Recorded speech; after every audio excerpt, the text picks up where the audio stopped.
नमस्कार दोस्तों, आपका स्वागत है हमारे चैनल भक्ति पूजा में।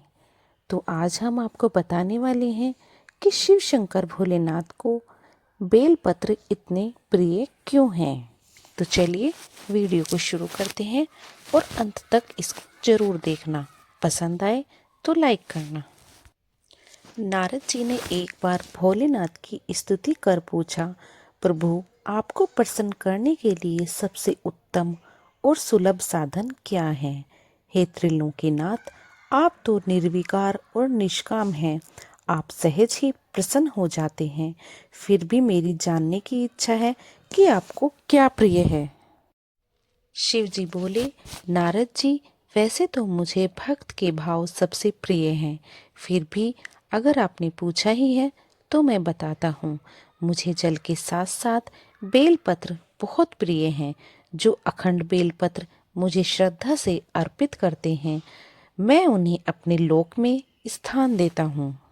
ये सब सुनने के बाद नारद जी भगवान शंकर और माता पार्वती की वंदना कर अपने लोक को चले गए। उनके जाने के बाद पार्वती जी ने शिव से पूछा, हे प्रभु, मेरी यह जानने की बड़ी इच्छा हो रही है कि आपको बेलपत्र इतने प्रिय क्यों हैं। कृपा करके मेरी जिज्ञासा को शांत करें। शिव जी बोले, हे शिवे, बिल्व के पत्ते मेरी जटा के समान हैं।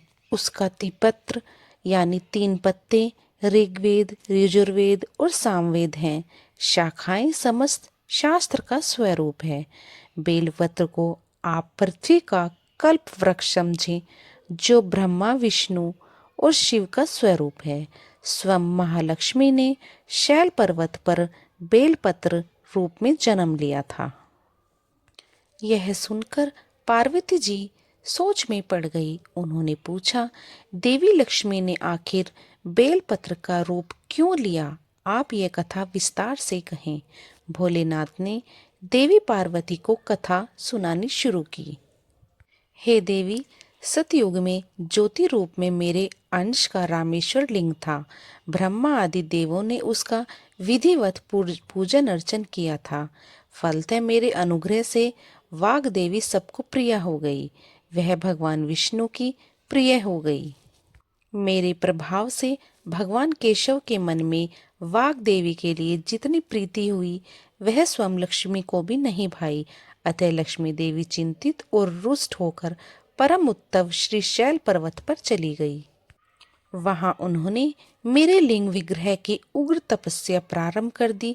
हे परमेश्वरी, कुछ समय बाद महालक्ष्मी जी ने मेरे लिंग विग्रह से थोड़ा उग्र में एक वृक्ष का रूप धारण कर लिया और अपने पत्र पुष्प द्वारा निरंतर मेरा पूजन करने लगी। इस तरह उन्होंने कोटि वर्ष तक मेरी आराधना की। अतः उन्होंने मेरा अनुग्रह प्राप्त हुआ। महालक्ष्मी ने मांगा कि श्री हरि के हृदय में मेरे भाव से वाग देवी के लिए जो स्नेह हुआ है वो समाप्त हो जाए। शिव जी बोले, मैंने महालक्ष्मी को समझाया कि श्री हरि के हृदय में आपके अतिरिक्त किसी और के लिए कोई प्रेम नहीं है। वाग देवी के प्रति तो उनकी श्रद्धा है। यह सुनकर लक्ष्मी जी प्रसन्न हो गई और पुनः श्री विष्णु के हृदय में स्थित होकर निरंतर उनके साथ विहार करने लगी। हे पार्वती, महालक्ष्मी के हृदय का एक बड़ा विकार इस प्रकार दूर हुआ था। इस कारण हरिप्रिया उसी वृक्ष रूप में सर्वदा अतिशय भक्ति में भरकर यत्न पूर्वक मेरी पूजा करने लगी। बेलपत्र इसी कारण मुझे बहुत प्रिय है और मैं बेलपत्र का आश्रय लेकर रहता हूँ। बेलपत्र को सदा सर्व तीर्थमय और सर्व देरमय मानना चाहिए। इनमें तनिक भी संदेह नहीं है। बेलपत्र, बेल फूल, बेल वृक्ष अथवा बेल काष्ठ के चंदन से जो मेरी पूजा करता है, वह भक्त मेरा प्रिय होता है। बेलपत्र को शिव के समान ही समझो, वह मेरा शरीर ही है। जो बेलपत्र पर चंदन से मेरा नाम अंकित करके मुझे अर्पण करता है, मैं उसे सभी पापों से मुक्त करके अपने लोक में स्थान देता हूँ।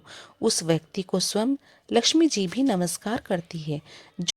जो विल्व मूल में प्राण छोड़ता है, उसको रुद्र देह प्राप्त होता है। तो दोस्तों ये थी कहानी शिव शंकर को बेलपत्र क्यों पसंद है। पसंद आए तो लाइक करना।